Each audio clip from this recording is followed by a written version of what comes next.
Hey y'all, this is something I just wrote a piece for and published it on my Substack page.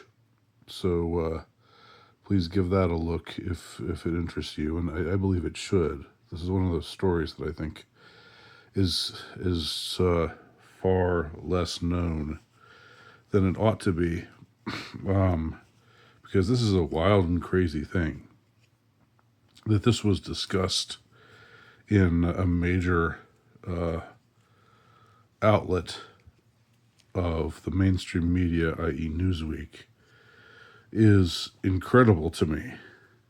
And it just doesn't seem like it's ever really gotten that much discussion. It just, even when it came out, I don't remember people saying, "Wow, this is crazy. This sounds crazy to me. Are they really talking about doing this? This is crazy." Let's talk about it. Exclusive. This was published on March 18th, 2020. It says it was updated on October 10th, 2023. But I don't think the material that I'm going to read, which is in the first part of the article, it's a lengthy article, but what I'm going to go over is pretty much the same as what I can remember it being when I covered this story back in March of 2020. And if you're interested in looking at that video, it's over on my Andy Nowicki 2020 channel, which where I'm posting the videos that I posted in 2020, which are pertinent to the events of 2020. Those are videos that were all taken down, when my whole channel got nuked and I had to start over from scratch in late 2020 for reasons, not good reasons, but reasons. Those videos disappeared, but they're still on my phone, so I'm re-uploading them on a separate channel. So anyway, so look it up there if you're interested. Okay, so what is said here? Even as this again, this was published on March 18th, 2020, just when they were ratcheting up all the fear mongering over all the stuff that was going on back then. I'm sure you remember. But this is something that maybe you probably don't remember.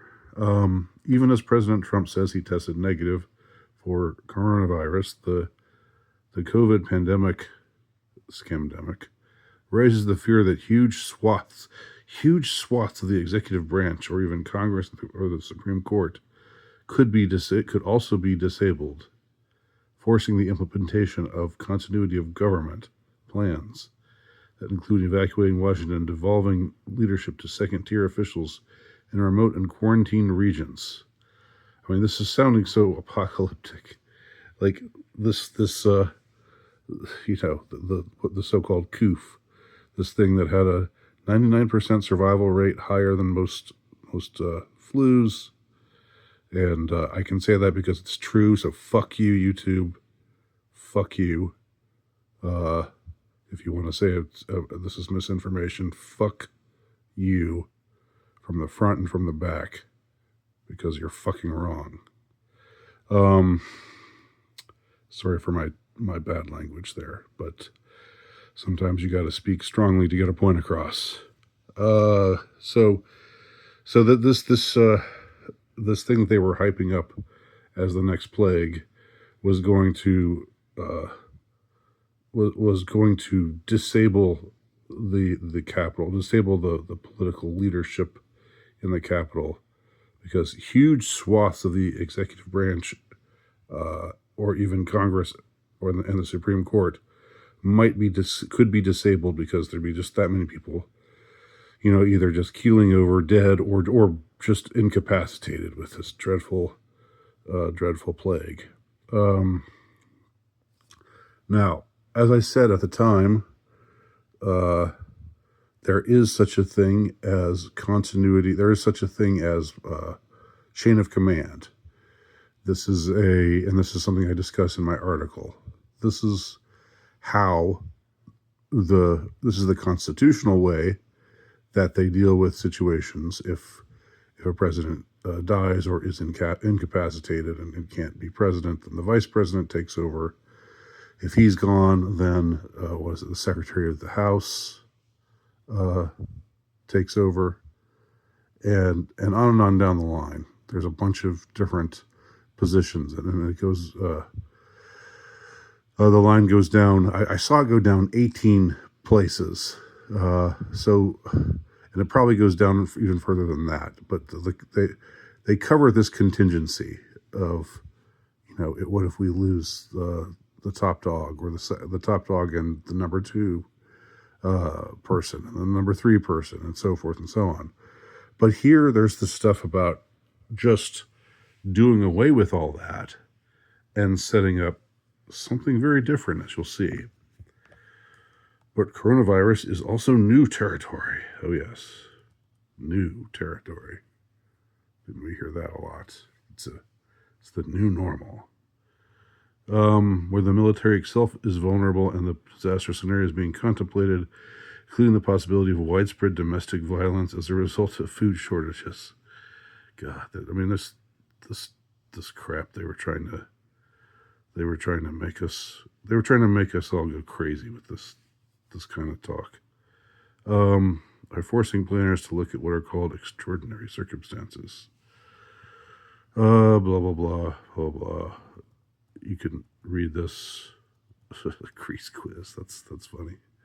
I guess I'll give the link to this article. It's interesting that it's still up. This article is still up. Still posted, which is kind of wild in and of itself. According to new documents and interviews with military experts, the various plans, these plans to circumvent. Well, maybe I should read that part. Contingency plans already exist for what the military is supposed to do if all the constitutional successors are incapacitated. So everyone just is that's what this plague is going to do. It's just going to take out everyone in the chain of command, all the way down to number 18 or lower. But the military won't be affected for some reason. The military will still, though they won't be getting sick in the military. They're going to be immune to all this stuff. For some reason, that's what we're supposed to think here. So standby orders were issued more than 3 weeks ago to ready these plans to protect Washington, but also to prepare for the possibility of some form of martial law again. Food shortages, domestic violence, and martial law. Those are the things. These are the terms they're using so frivolously and so liberally in this article. So there are code names that are so secret under these extraordinary plans. Devolution could circumvent normal constitutional provisions for government succession, and military commanders could be placed in control around America. So again, getting rid of the whole chain of command, which is constitutional, which is a safeguard that's in the Constitution for these kinds of events, these kinds of extraordinary events. If a president is killed or incapacitated, which has happened, of course, before, lest we forget. We're in new territory, says one senior officer, anonymous. The officer jokes in the kind of morbid humor characteristic of the slow-moving disaster that America had better learn who General Terrence J. O'Shaughnessy is. He is the combatant commander for the United States that would in theory be in charge if Washington were eviscerated. That is, until a new civilian leader could be installed. So they're talking openly in this Newsweek article from March 18th of 2020. They're talking about installing a military dictator, installing someone who's not anywhere in the chain of command, and that person is Terrence J. O'Shaughnessy.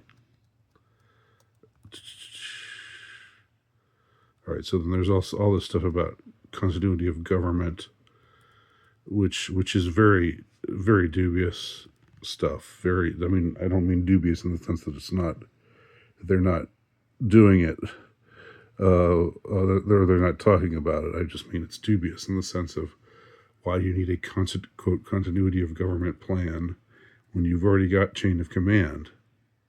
You know, it doesn't say in the Constitution that you forfeit the Constitution and let the military take over if there's even if there were a legit crisis, which I'm insisting this never was. All right, so